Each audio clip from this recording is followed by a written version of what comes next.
මේ වීඩියෝ එකෙන් අපි බලමු ස්ටුඩන්ට් කෙනෙක් විදිහට කොහොමද කෝඩ් ක්ලබ්ස් වලට රෙජිස්ටර් වෙන්නේ කියලා. පළමුවෙන්ම ඔබේ වෙබ් බ්‍රවුසරය භාවිතා කර codeclubs.lk වෙබ් අඩවියට යන්න. ඉන්පසු රෙජිස්ටර් බටනය මත ක්ලික් කරන්න. ඉන්පසු පහත දැක්වෙන ෆෝරමයේ අදාළ විස්තර පුරවන්න. පළමුවෙන් ඔබට වඩාත් ළඟ කෝඩ් ක්ලබ් මධ්‍යස්ථානය තෝරන්න. ඉන්පසු දෙමාපියන්ගේ නම ඇතුළත් කරන්න.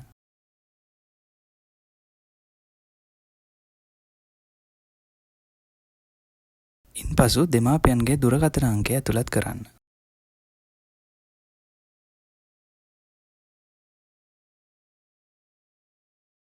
ඉන්පසු ඔබේ තැපැල් ලිපිනය ඇතුළත් කරන්න.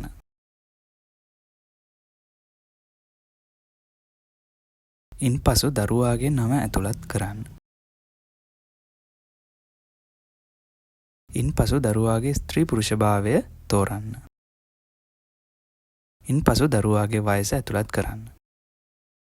ඔබ ඇතුළත් කළ තොරතුරු නිවැරදිදයි තහවුරු කර රෙජිස්ටර් බටනය මත ක්ලික් කරන්න. ඔබ සාර්ථක රෙජිස්ටර් වී ඇතනම් මෙය මැසේජය ඔබට දිස්සනු ඇත.